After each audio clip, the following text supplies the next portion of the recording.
Heute bei Juliana Mardies fertigen wir gemeinsam den multifunktionalen Taschenhenkel der Mokka Strap, das in Kollaboration mit mir, Verena, entstanden ist. Viel Spaß damit! Hallöchen meine Lieben, ich bin die Verena Ratz. Ihr kennt mich vielleicht auch unter whoismokka oder Mama Mokka von Instagram oder vom gleichnamigen Blog whoismokka.com.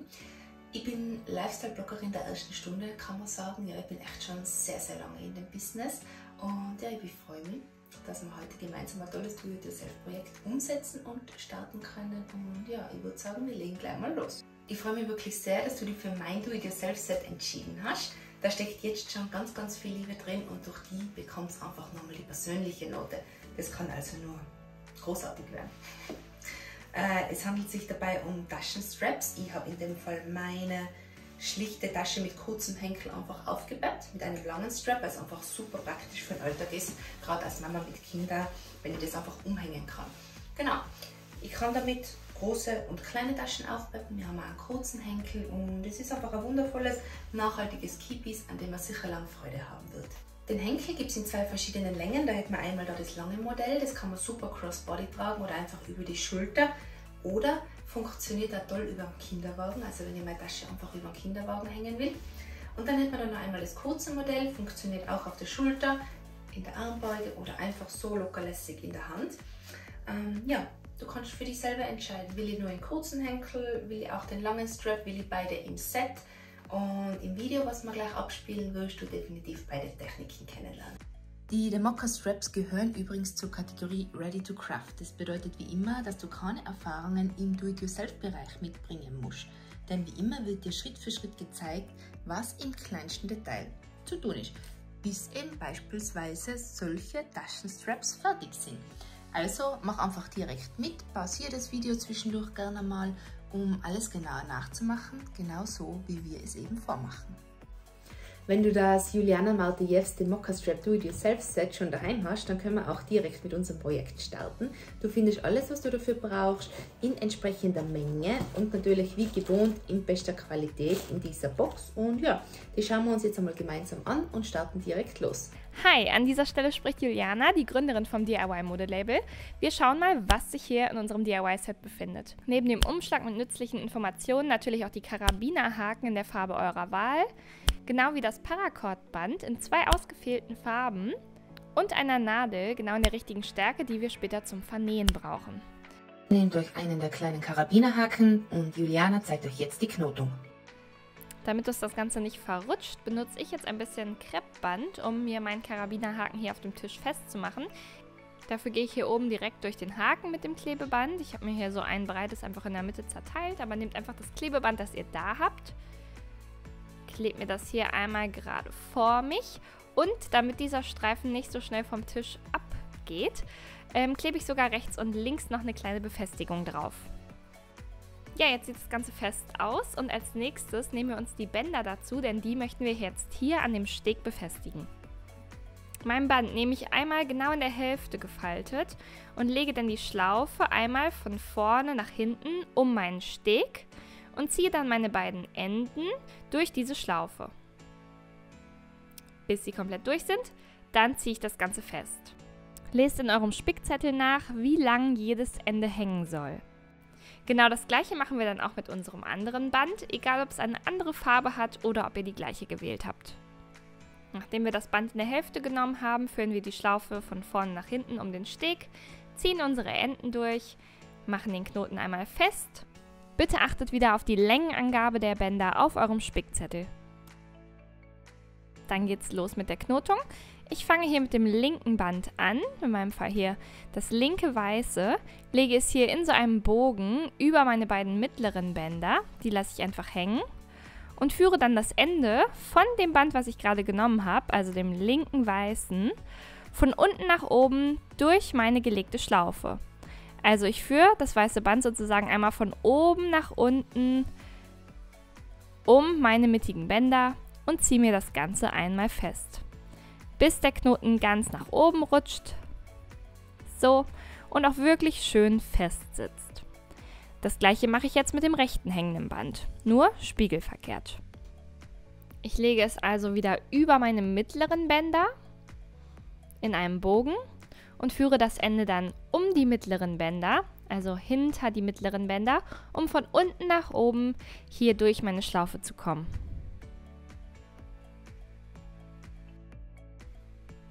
Dann ziehe ich das Ganze wieder schön fest, bis der Knoten hier genau nach dem weißen Knoten um meine mittleren Bänder gelegt ist. Und mache anschließend wieder mit dem weißen bzw. linken Band weiter. Ich lege mir also wieder mein Band über die mittleren Bänder in einer Schlaufe und lege dann das Ende von dem weißen Band von unter den mittleren Bändern kommend von unten nach oben durch die Schlaufe. Ihr seht also, die Knotung ist wirklich super, super einfach. Aber wenn ihr so ein paar Knoten gemacht habt, dann seht ihr, was für ein hübsches, abwechslungsreiches Muster sich ergibt. Rechts geht's weiter. Ich lege wieder meine Schlaufe über die mittleren Bänder und ziehe dann hier mein Ende von unten nach oben durch die Schlaufe. So, schön festziehen. Nehmt euch da auch gerne die Zeit. Und links geht's wieder weiter. Ich habe ja auch schon meine eigenen Henkel erstellt und finde einfach, dass die Knotung richtig meditativ ist. Wenn man sie einmal drin hat, geht es wirklich wie von selbst. Ja, sehe ich genauso. Ich mache euch das deswegen noch einmal vor, damit ihr es gleich auch wirklich drin habt. Und wenn ihr es dann noch einmal sehen möchtet, spult doch einfach nochmal zurück, pausiert da, wo ihr es braucht und dann könnt ihr es ja auch so oft wiederholen, wie ihr möchtet. Ich lege also hier wieder meine rechte Schlaufe über die mittleren Bänder und gehe dann hier von unten nach oben mit meinem Ende durch. Das Ganze geht immer abwechselnd, bis ihr die Länge erreicht habt, die auf eurem Spickzettel zu sehen ist. Und dann würde ich sagen, ich beschleunige das Ganze mal ab dieser Stelle. Wenn ihr euch fragt, wie ihr eure Taschenhenkel dann am besten kombinieren könnt oder ob es auch noch ähnliche vergleichbare Projekte gibt oder ihr einfach auf der Suche seid nach mehr DIY-Mode-Inspiration, schaut doch super gerne mal auf unserem Instagram-Kanal vorbei, juliana-official, denn da versorgen wir euch täglich mit Updates. So, wenn wir dann die finale Länge erreicht haben, nehmt ihr euch den anderen Karabinerhaken dazu, denn jetzt geht es bereits ans Ende. Dafür führt ihr jetzt einmal eure Enden immer von oben nach unten hier über euren Steg, sodass der immer von einer Seite sozusagen befüllt wird. Die Bänder fließen also immer von oben hier nach unten über den Steg. So. Und auf der Rückseite vernähen wir die jetzt gleich. Ich ziehe den Karabiner einmal hier schön nah an meine Knotung. Und zwar mit unserer Paracord-Nadel. Die nehmen wir uns jetzt als nächstes dazu. Dann drehe ich das Ganze einmal um. So. Und hier in der Mitte, zwischen diesen Querstegen, die wir geknotet haben, dort vernähen wir gleich unsere Bänder. Um die Enden eines Bandes in die Nadel zu bekommen, müssen wir die Enden einmal schräg mit einer Schere abschneiden und einmal mit einem Feuerzeug ankokeln. Dann schmilzt das Ganze, kann ich mir ausfransen und dann ist es fertig präpariert, um die Enden dieser Bänder also hier reinzudrehen. So, bis ihr das Gefühl habt, okay, jetzt ist es fest. Und dann könnt ihr einmal mit der Nadelspitze unter diese mittleren Stege gehen. Ich gehe hier jetzt zum Beispiel mit meinem weißen Band unter die weißen Stege. So. Nehmt ruhig mehrere und guckt, dass hier die anderen Bänder nicht wieder aus dem Steg gehen. Ansonsten müsstet ihr die dann nochmal neu durchziehen. Zieht dann die komplette Nadel mit Band einmal durch. So. Und dann ist der Karabiner an der ersten von 4 Stellen schon befestigt. Die Nadel könnt ihr dann einfach wieder von dem Band entfernen, indem ihr das Band rausdreht. Und dann machen wir einfach mit dem nächsten Band genauso weiter. Das ist dann hier das Weiße wieder.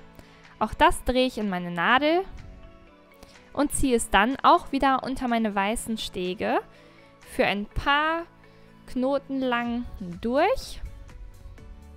Trenne dann wieder Nadel und Band und mache das gleiche noch für die 2 restlichen Bänder, nur dass ich dieses Mal das schwarze Band unter die schwarzen Stege entlang führe.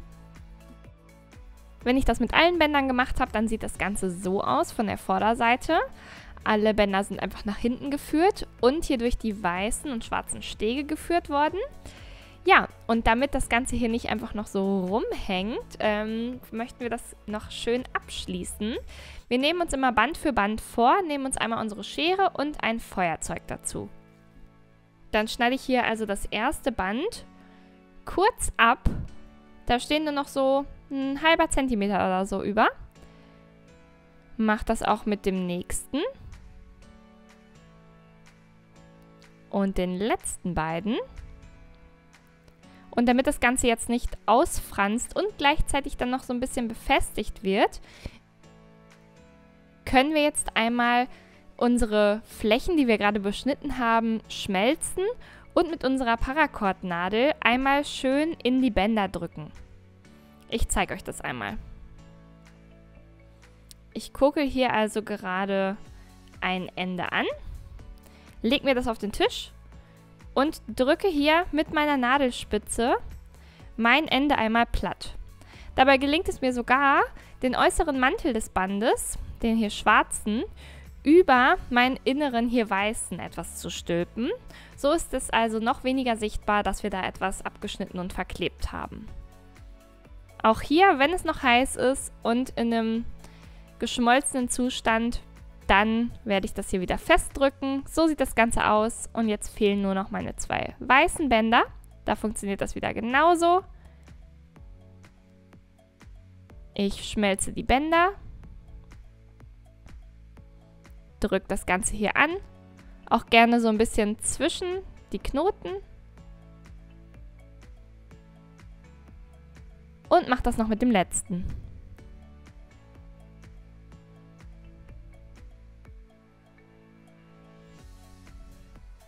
So. Perfekt. So sieht also unsere Rückseite aus. Alles ist hier schön vernäht und verklebt. So sieht unsere Vorderseite aus. Und das war's. Cool. Das ist ja wirklich gar nicht schwer. Nee, genau. Und hat auch überhaupt nicht lange gedauert. Und dann hat man sich schon so einen schönen, tollen, neuen und selbstgemachten Henkel gemacht. Richtig, richtig schön. Und nun geht es natürlich noch an den langen Henkel. Richtig, und auch hier haben wir als erstes einen Umschlag mit nützlichen Informationen.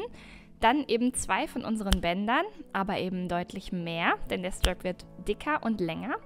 Unsere Karabinerhaken in der ausgewählten Farbe und ebenfalls die Paracord-Nadel. Die Knotung ist hier ein bisschen anders als bei dem kurzen Henkel, denn wir arbeiten hier mit mehr Strängen. Es ist aber auch super einfach. Das stimmt.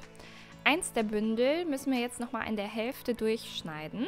Welches das ist, guckt ihr bitte in eurem Spickzettel nach. In meinem Fall hier ist es jetzt das Gelbe.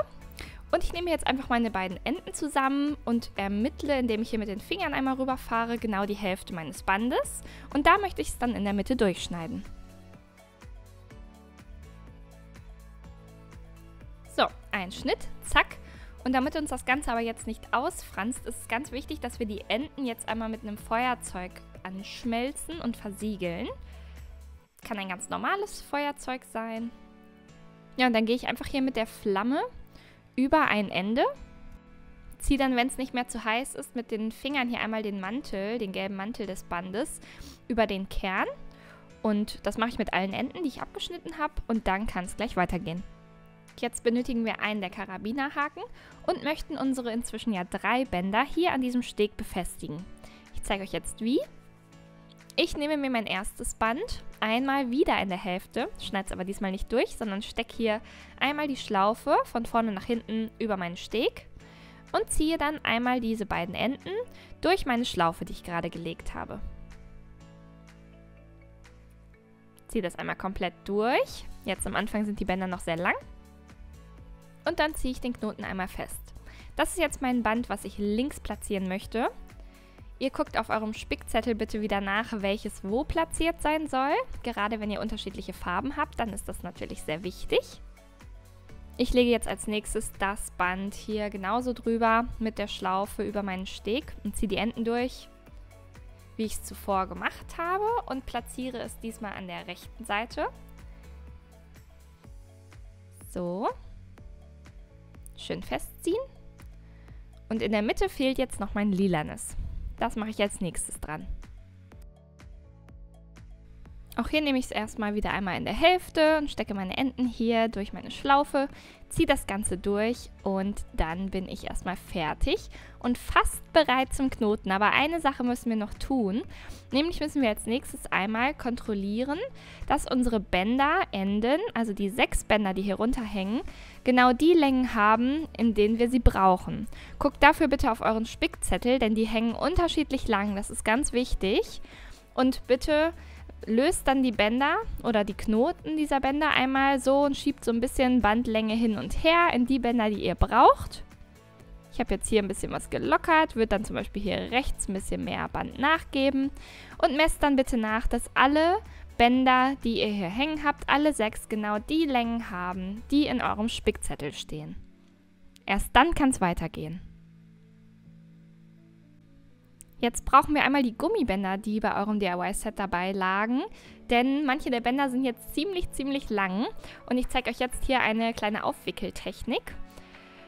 Also, wir nehmen hier ein Ende, legen eine Schlaufe nach oben, eine Schlaufe nach unten, halten immer hier mit dem Daumen drauf fest, machen die nächste Schlaufe, die sollten immer ungefähr gleich groß sein, nach oben und nach unten immer abwechselnd, wie in so einer 8.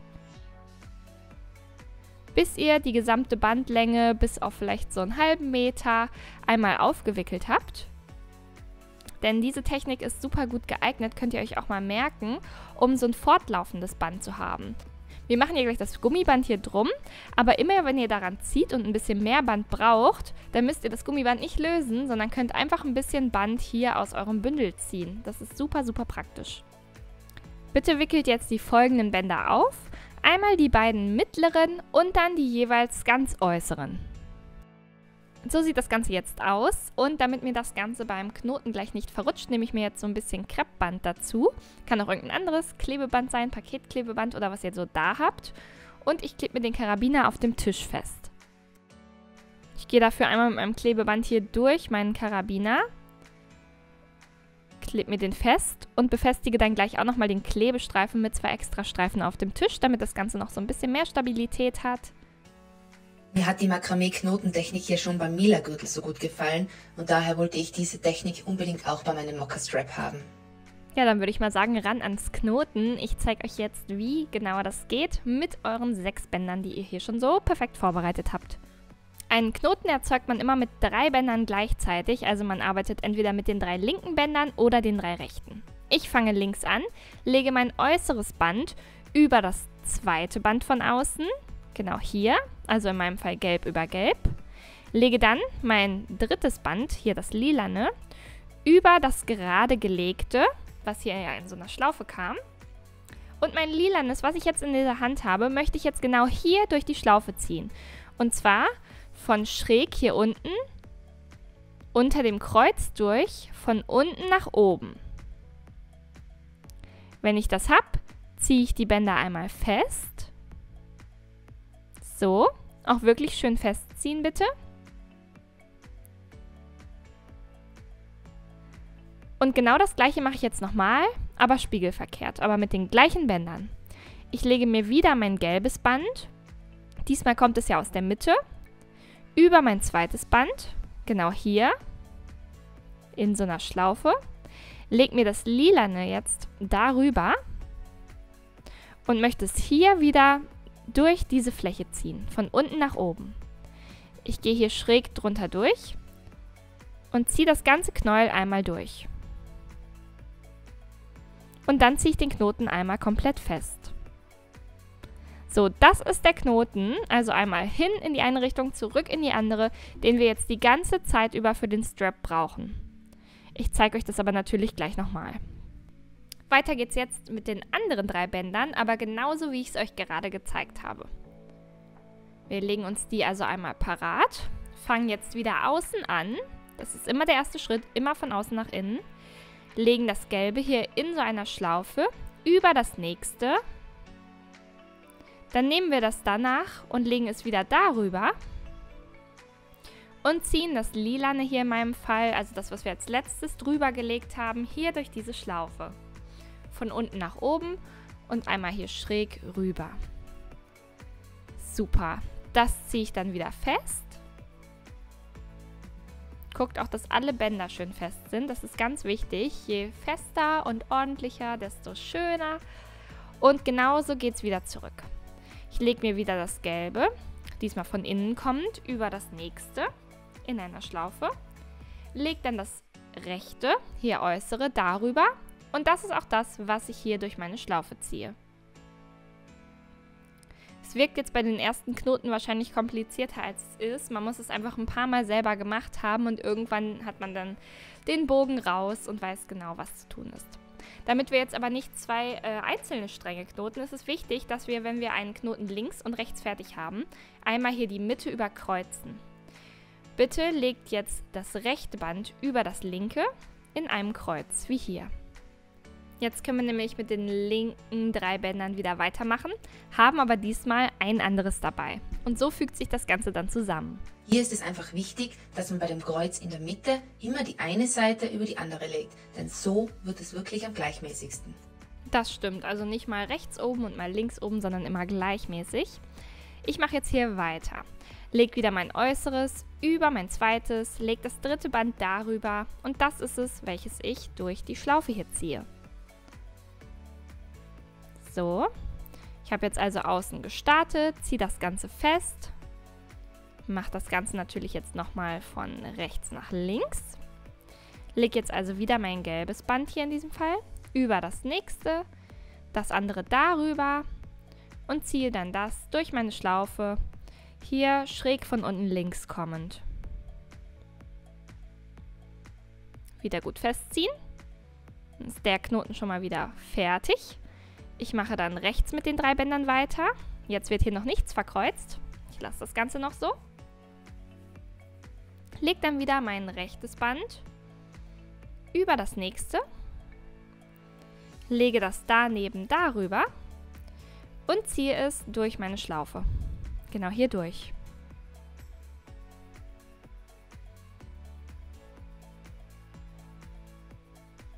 So. Wieder gut festziehen, man kann es nicht oft genug sagen. Und dann wieder von der Mitte kommt. Ich lege mein inneres Band über das nächste dann wieder darüber und ziehe es auch hier wieder durch meine Schlaufe.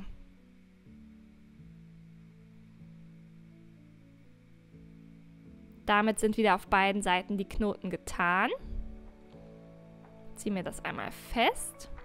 Ihr könnt jetzt auch schon richtig sehen hier, wie das Muster sich ergibt.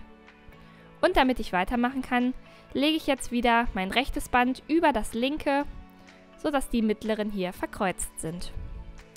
Wenn ihr euch mal irgendwie vertan habt, dann könnt ihr natürlich auch die Bänder jederzeit einfach wieder aufknoten. Es ist ja hier nichts, was zwischendurch abgeschnitten wird oder wie auch immer. Ihr könnt jeden Schritt so oft wiederholen, wie ihr möchtet, bis ihr dann ein super Ergebnis habt. Ja, und ich würde sagen an dieser Stelle, ich habe es euch jetzt ein paar Mal gezeigt, spult doch gerne nochmal zurück, wenn ihr es nochmal sehen möchtet. Wiederholt das Ganze einfach in eurem Tempo. Ich werde das Ganze hier ab jetzt beschleunigen, denn der ganze Strap wird immer mit dieser gleichen Knotentechnik gemacht und da gibt es jetzt erstmal nichts Neues. Lest doch in eurem Spickzettel bitte einmal nach, welche Länge ihr erreichen solltet, damit es dann ans Verknoten am Ende gibt und dann zeige ich euch gleich, wie wir den Karabinerhaken auch am Ende wieder anbringen. Alles klar, viel Spaß beim Knoten!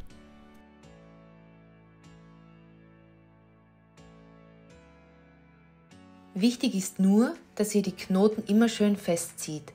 Das ist mir auch selbst aufgefallen, denn dann wird es auch wirklich schön gleichmäßig. Ja, und wer jetzt richtig merkt, dass DIY-Projekte total Spaß machen können und total meditativ sein können, der kann ja auch super gerne mal zwischendurch bei einer Pause oder natürlich auch nach eurem Projekt auf unserer Website www.julianamathews.com vorbeischauen und sich direkt das nächste Projekt aussuchen. Denn wir haben alles, was ihr euch vorstellen könnt. Ganz viele Kleidungsstücke, Accessoires, die ihr mit den unterschiedlichsten Techniken herstellen könnt. Egal ob im Nähen, im Stricken, im Häkeln, im Makramee, im Handnähen. Da ist alles dabei. Projekte, die ihr drin machen könnt oder die ihr im Sommer draußen machen könnt, im Park oder am Strand.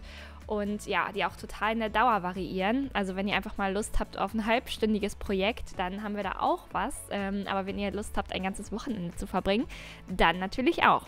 Also wir freuen uns auf euren Besuch.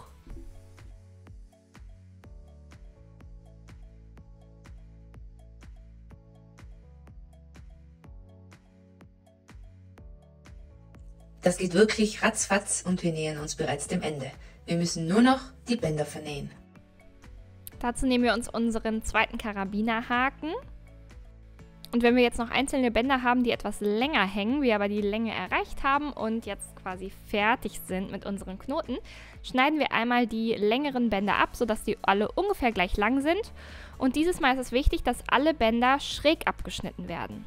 Ihr habt das hier gerade gesehen, ich habe schräg geschnitten und werde die auch gleich wieder mit meinem Feuerzeug hier anschmelzen, denn das ist ganz wichtig, damit wir die Enden auch in unsere Paracord-Stricknadel drehen können, um die Enden gleich zu vernähen. Also bitte einmal alles schräg abschneiden und dann einmal direkt anschmelzen. Wenn ich die Bänder hier also an den Enden erhitze, dann achte ich auch wieder darauf, dass alles schön schmilzt, also sowohl der Kern als auch hier außen der Mantel. Und dann probiere ich wieder den Mantel außen so ein bisschen drüber zu stülpen, während es noch weich ist. Präpariert also bitte jetzt alle 6 Bänder. Dann führe ich jetzt einmal alle Bänder von oben nach unten über meinen Steg. Ist auch schon gut, wenn die Bänder noch so 10-15 cm lang sind, denn dann haben wir genug Spielraum, um sie gleich zu vernähen mit unserer Paracord-Stricknadel. So, dann ziehe ich den Karabinerhaken hier einmal ganz hoch bis an die Knoten ran. So wird es dann gleich aussehen, weil wir die ganzen Bänder jetzt auf der Rückseite verstauen. Das sieht also so aus. Wir nehmen uns dann unsere Paracord-Stricknadel dazu und die hat so wie so ein kleines Gewinde hier innen. Und genau hier rein kommt dann immer jeweils ein Band und das wird rein gedreht. Ich fange hier ganz rechts an. Hier unter diese Knotungen, also von der Rückseite sozusagen, nicht da, wo man das X sieht, darunter führen wir gleich die Nadel. Ich drehe also das Band hier einmal schön rein, bis ich das Gefühl habe, es ist fest. So, einfach in das Gewinde drehen. Alles klar. Und dann führe ich die Nadelspitze hier unter die lilanen Stege sozusagen, also diese Querbänder. Da gehe ich durch so ein paar Knoten durch. Könnt das auch immer Schritt für Schritt machen. Erst durch die ersten 2, dann geht ihr durch die nächsten und so weiter. Das muss schon mit so ein bisschen Druck passieren, denn wir haben die Knoten ja sehr eng gemacht. Und so soll das auch sein. Wenn euch die Nadel abgeht, so wie bei mir gerade, dann dreht sie einfach nochmal rein und macht dann weiter. Gar kein Problem. Und dann geht ihr einfach durch die nächsten Stege.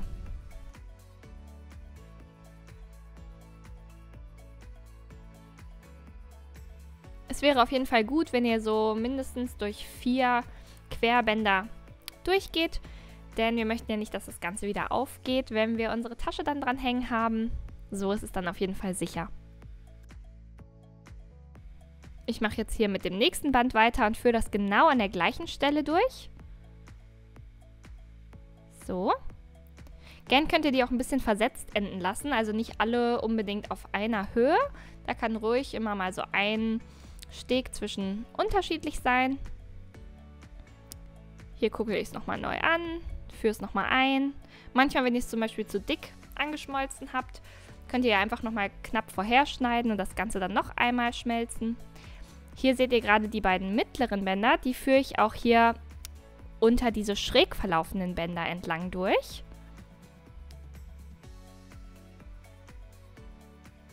Die werden also genau mittig geführt und die beiden nächsten Bänder, die linken hier, meine gelben, die führe ich dann wieder unter den Querstegen entlang. Und übrigens habe ich meine beiden mittigen hier nicht nochmal verkreuzt, sondern gerade laufen lassen, weil es am Ende dann ein bisschen ordentlicher aussieht.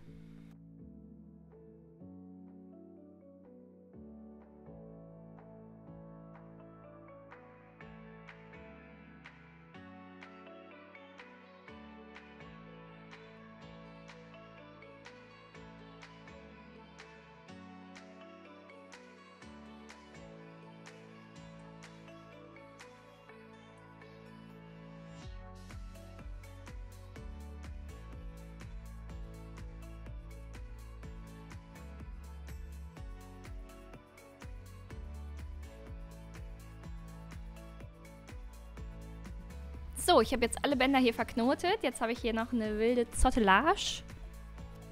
Von unserer äußeren Seite sieht man von dem Vernähen übrigens so gut wie nichts.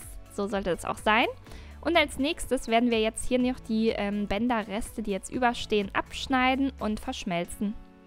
Ja, dafür nehmen wir uns einmal die Schere, schneiden hier Band für Band immer knapp so einen halben Zentimeter maximal ab. Und dann werden wir das direkt gleich verschmelzen und mit unserer Paracord-Stricknadel so ein bisschen festdrücken, weil die ist ja aus Metall, da kann uns dann nichts wehtun. Ich würde hier nicht die Finger benutzen. Ich kürze also hier das Band. Noch das da direkt daneben sitzt.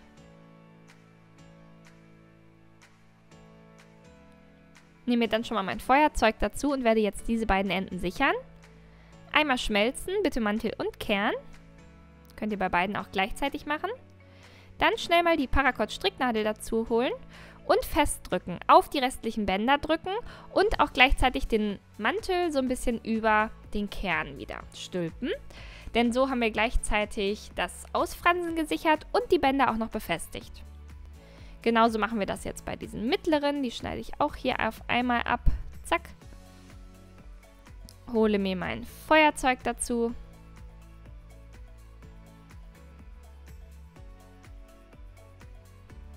Schmelze das Ganze auch hier.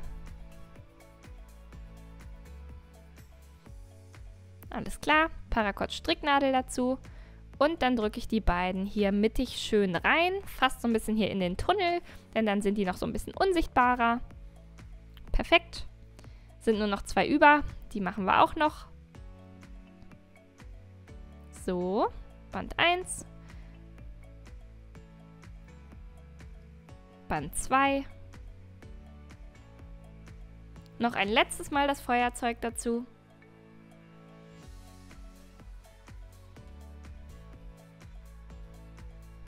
Und dann seid ihr gleich komplett fertig. Ihr seht, das klebt hier halt auch richtig schön fest. Das ist perfekt. Dann trägt es nämlich auch überhaupt nicht beim Tragen auf.